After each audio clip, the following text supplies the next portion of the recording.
All right, riding home, special edition, recruiting edition. Of course, it is Saturday morning, and I've been asked to go get coffee. We've got a coffee machine at the house, but I gotta go get coffee, so I thought I would make a recruiting video about wide receiver recruiting, because if we're being honest, it hasn't been all that great recently. Anthony Evans, a guy who I thought was going to commit to Georgia, the kid actually gave me quotes recently on why he was choosing Georgia, his relationship with the staff, what he likes most about Coach McClendon, and then he chose Oklahoma at the last minute earlier this week, and that was it was a miss. I don't know if it's a big miss, but I do think the Georgia staff felt comfortable about where they sat in his recruitment. Very fast, explosive wide receiver, one of the best or fastest wide receivers in the country. I mean, this is a guy who runs a 4.36 40, and they're looking to add speed in this class. He was going to give it and provide that for him, but now he's going to do it at Oklahoma. And again, Oklahoma, they're not rebuilding. They do have a new coach, so somewhat they're rebuilding, but you just don't see guys who have a legitimate Georgia offer turn Georgia down. But we're seeing it. We saw it a little bit at running back. Justice Haynes obviously going to Alabama. Richard Young, a guy Georgia would have loved to have. He's also at Alabama. But at wide receiver too, they need Tyler Williams. They have two on board. Raymond Cottrell, a four-star wide receiver from Florida. Yazeed Haynes, an explosive 6'1", 170-pound speed demon, again out of Pennsylvania. They've got those two on board. They're both out-of-state guys, so they're never 100% committed, in my opinion, when you have 3 months left, especially if they start taking visits. I think Raymond Cottrell is flirting with Texas A&M a little bit.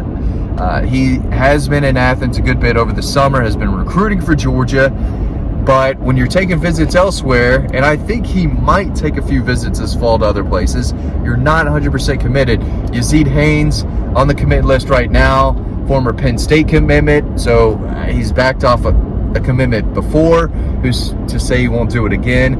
But it's clear that other programs are negatively recruiting Georgia at wide receiver. I mean, they haven't had a 1,000-yard receiver since Terrence Edwards. They do put guys in the league. Mecole Hardman was a second-round pick. Obviously, George Pickens, second-round pick. Those guys were former 5-stars that turned out to be very, very good. You don't see a lot of 5-stars coming to Athens anymore at wide receiver. Last year they signed 4 guys. It's Nylon Morissette, 4-star. C.J. Smith, 4-star. Cole Spear, 4-star. 3-star. And then Dylan Bell, a guy who I think is going to play a lot this year as a true freshman. He was just a 3-star. Georgia is still known as running back university, linebacker university, tight end university.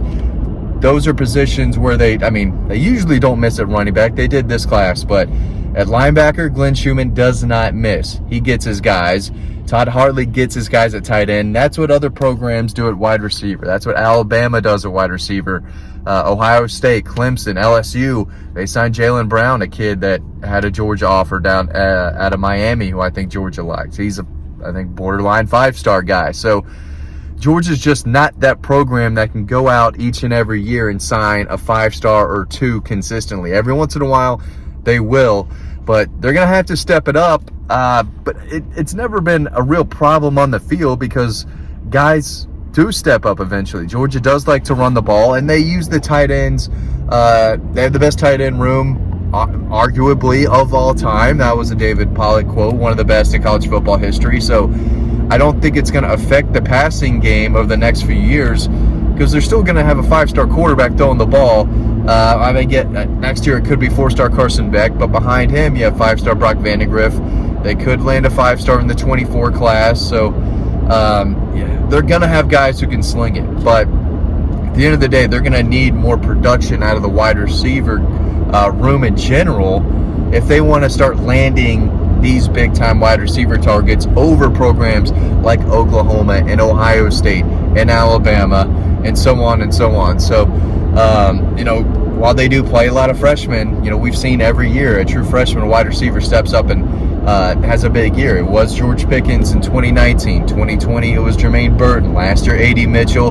This year, it could be Dylan Bell. So there's always room for playing time there, but Georgia's way too balanced. Again, they love to run the football with multiple guys. They do love to throw it, but they like to spread the ball out a little bit, and a lot of these passes are going to tight end. So they don't have a quarterback who's been throwing for 4,000 yards and 30-plus touchdowns each and every year. So if I'm a wide receiver, I'm probably looking at Alabama and Ohio State first as well, because you know you're going to probably be a first-round pick. I mean, it's just what they do. They're a machine, and Georgia's not that type of machine where they're producing first-round wide receivers year after year. So that's what programs are telling this kid, or these kids, I say. Why are you going to Georgia? They're going to run the football. You might get 4 or 5 opportunities to catch the ball a game, and that's if you're at the top of the depth chart. But I mean, there's a reason Jermaine Burton left. He wasn't getting the passes or the opportunities that he thought. Marcus Rosemy-Jack Saint, while still on the team, he thought he was gonna see more opportunities to catch the ball. Now he's been a little banged up here and there, but Ladd McConkey's getting his touches. A.D. Mitchell's gonna get his touches. Kyrus Jackson probably thought he was gonna play a little bit more in his first 4 years. He's played a decent bit. Maybe we'll see him get more passes this year as well, but it's not going all that great right now. I do think they're going to land Tyler Williams, but I also thought they were going to land Anthony Evans, and at the last minute he went to Oklahoma.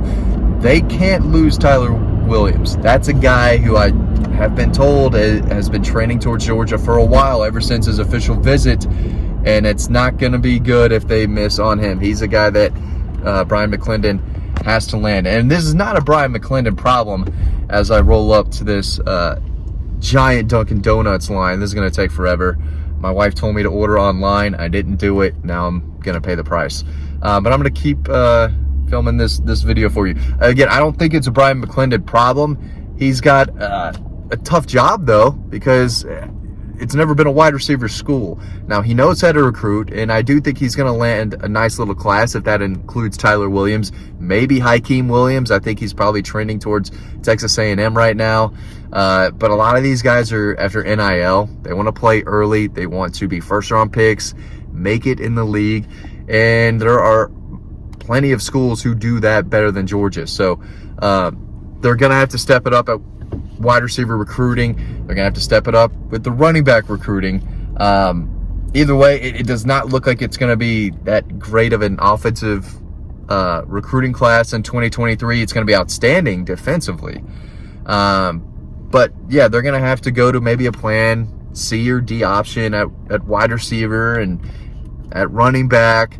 And again, they might not. I don't think they're going to sign a quarterback in this class either. Probably go and get 2 in 24. But the offensive line class is good, not great. They need Monroe Freeling on board, who is going to give Georgia an official visit at some point in the fall. I think late September. I'd have to look at the schedule and when, but I think he's trying to come to Athens for a big home game. So we'll see how that goes. But they have 2 solid tight ends on board. I saw Lawson Lucky play against Mill Creek. Not his best game, but he's a big target who can catch passes and run, and he's physical on the edge in the run game. So there's a lot to work with there. But overall, again, it's got to get better. You're still the national champion Georgia Bulldogs. You're still playing true freshman receivers every year, and they're still putting guys in the NFL. I think they've quietly had a receiver drafted in 7 out of the last 8 years, 8 out of the last 9 years, something like that. So they don't always stay in the league, but yeah, they do have guys get drafted. So it's not like this is a place where receivers go to die. But Georgia is very balanced when it comes to throwing the ball. They do spread it out a lot, so it's hard for them to get some 1,000-yard receiver each and every year because, number one, it could be Brock Bowers this year. And number two, that's just not their style. They're not chucking it all over the place. Kirby still wants to play great defense, run the football on you ground and pound, and then especially if they have the lead in the fourth quarter, they're not going to keep throwing the ball. They're going to run the ball, win the game, get it over with, and just smash you right in the mouth over and over again. So we'll see. Maybe Todd Monken has to do a little better job helping McClendon with these wide receivers, showing them the exact plan they have for them and why they could be successful. But at the end of the day, they got 2 on board. Got to get Tyler Williams, who commits in late September. I still think Georgia leads. There's a really good receiver from Georgia, Kennesaw Mountain High School, Caden Lee, that they're not exactly pushing for. I think would be a solid option. But yeah, those are my thoughts. The day after, Anthony Evans commits to Oklahoma, and a surprise, because again, I thought he was going to Georgia. He gave me quotes on, for the story on why he was going to choose Georgia. But it happens. Negative recruiting is out there, and it's not going to stop anytime soon when it comes to the Georgia Bulldogs and wide receivers. But I think they'll be okay in the long run. Guys, everyone, thank you for watching this video. College football starts in a week. The Dogs play Oregon. It's going to be a big one. Make sure you're tuned to Dog Post for the latest UGA team and recruiting info, and I will see you over on Dog Post.